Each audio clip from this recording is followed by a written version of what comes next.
Let's get to some more positive things in college football. I loathe that subject that we just talked about, but you have to touch on it. You've got to talk about it. And now we get to something that was like, that's awesome. Clemson and Notre Dame announce a 12-year scheduling agreement starting in 2027. Now, listen, this is great for Notre Dame. This isn't obvious. This locks in a big-time opponent on their schedule for years to come. And as an independent, they need to have those marquee games that drive television revenue, that continue to keep that marketability for them as an independent afloat. That's great. So for Notre Dame, this is kind of a no-brainer. There's no doubt about this. Now, from Clemson's perspective, you might be thinking to yourself like, well, don't they already play in this Notre Dame ACC agreement? Yes, they do. And if they were to not do this agreement, Clemson would play Notre Dame 5 times in that 12-year stretch rather than all 12. Now, here's what's interesting about this. Is that Clemson is using their leverage as a huge program, a blockbuster program, national championship winning coach, going to the college football playoff last year. And they're looking at this and they're thinking to themselves, we need to get out ahead of what is now a new structure within the ACC as it relates to revenue distribution. This is very smart from Clemson's standpoint. They're going to lock in the biggest television draw they can possibly lock in, which is Notre Dame. And now the ACC is going to begin distributing revenue partly based on television ratings. Now, not fully based on that, but partly. This was part of that whole, Florida State was kind of suing them, and there was talk about whether they were going to remain in. And then a couple of the teams basically got concessions about unequal revenue share, which, to be honest, I don't mind for the schools that are driving the bulk of the revenue in that conference. And clearly Clemson, Florida State, and then even Notre Dame with that scheduling agreement do that. So now Clemson on an annual basis is going to be able to lock in Notre Dame regardless of how their rotation would land in the ACC scheduling.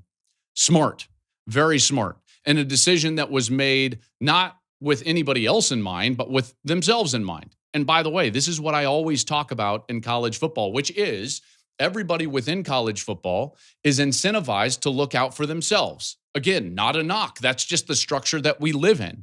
So Clemson is looking out for themselves. We operate in this sport in silos. Conferences do it, schools do it. When you think about it from an individual school's perspective, you can always look at it from a scheduling perspective. How do they schedule? Do they benefit themselves from a value standpoint? Do they benefit themselves from a competitive standpoint? And they get to make those decisions and they get to operate in a silo. Do those decisions necessarily make their conference or the sport overall stronger? Doesn't matter. It doesn't matter. So while this is a really cool thing and something that we can all get behind and say, yeah, of course we want to see that game, I would just pose this question. Is it better for the ACC and for the sport overall? I don't know. Because the more that we allow teams to make these individual decisions, the more that we're going to get away from a more universal scheduling, what would you call it, model. And I definitely want to touch on that. I think there's more games like this that need to be scheduled in college football. I think others should take Clemson and Notre Dame's lead and think about locking in games that we want to see that would drive value, in particular on a regional basis that maybe we've lost because of all the movement in the last few years from a conference realignment standpoint. So let's talk about some of those games, right? Like if we were going to create a perfect scenario of it wasn't just Clemson and Notre Dame, but it was others, what are like the best 5? Let's rank the 5 that I would love to see form some sort of scheduling alliance on an annual basis so that we could see these games every year. And a lot of these are games that we've had and lost that we need in college football for the fabric of the sport. So let's go 5-1, and we're going to start with Notre Dame USC. Did you know that Notre Dame USC is actually like not scheduled after 2026? We've had this series since 1926. Okay, so that's 100 years, and Lincoln Riley spoke last year about the uncertainty around the game and this specific matchup for the future. It's like, hey, we should probably find a way to lock that in, Notre Dame and USC. That's a game that we should have in college football. At number 4, how about one of the most historic, and before they actually ended their annual matchup because of conference realignment, was the game that had been played more than any other game in the country, and that's Kansas, Missouri. Give me Kansas, Missouri. You might be thinking to yourself, like, that's kind of weird. But again, you're talking about the fabric of the sport. This is one of the oldest, if not the oldest, rivalry in college football. I want to see Kansas, Missouri every single year. And number 3, again, this is a no-brainer. I want to see Miami and Florida every single year. Nothing is scheduled after 2025. They used to be an annual opponent for them in the late 80s. And listen, this has been a series that we kind of get and then it goes away. We should have it. All the kids that go to Florida and Miami play against each other their entire lives. And then they go to these schools, which are, right up the coast from one another. And we don't get that game every year. We should have that game every single year. This one, again, bias of proximity, heartstrings, Colorado, Nebraska. This is the game. This is the rivalry that I grew up on. This is the rivalry that made me personally fall in love with college football. We should have Colorado, Nebraska every single year. There were so many years. If you look from like the middle of the 80s until about 2005, this matchup likely either decided the Big Ten, or excuse me, not the Big Ten, the Big 8 champion or the Big 12 North Division champion.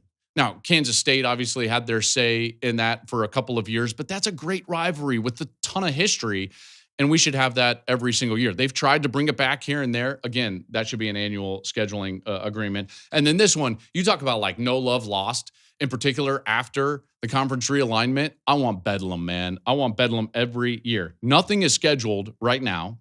In December, Joe Castiglione, the athletic director at Oklahoma, said it wouldn't be until well into the 30s that we're going to get this matchup.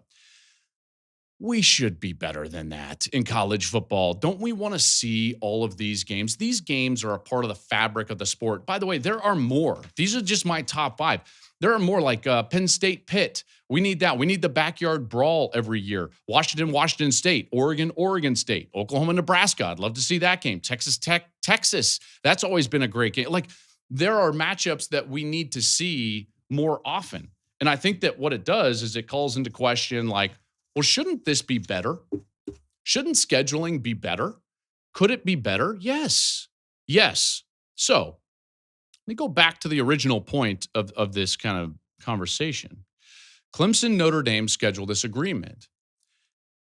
And folks, in my mind, it's like the let them eat cake announcement. It could be better. I don't want to throw cold water on this because I can't wait to see the game. And I want to see this more often. But this needs to happen on a much larger scale. There are so many games, valuable games that we're missing out on. There's so much valuable inventory just in terms of the way we make the schedule that we're missing out on. It could be better. I'm not going to blame Clemson and Notre Dame for looking out for themselves in the current model. That's what we do. That's what the structure has mandated on these programs and athletic departments. But it should be better. Let's go back to the original segment of the entire show. We need an overarching governing body that in part can handle scheduling.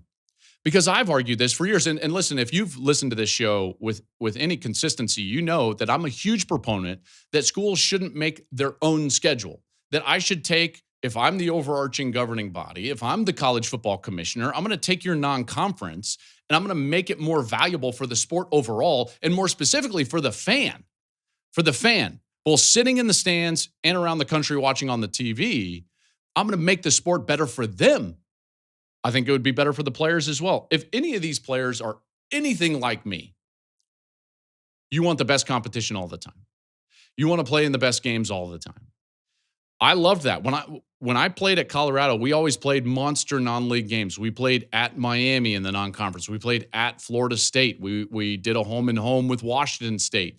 There was a ton of those games, and I loved those games. Those were awesome. And that was outside of the schedule that we played in the Big 12. Thank you for watching the Joel Klatt Show YouTube channel. And if you liked this clip, make sure to like it and subscribe to the channel, and you can stay up to date on all of my college football coverage.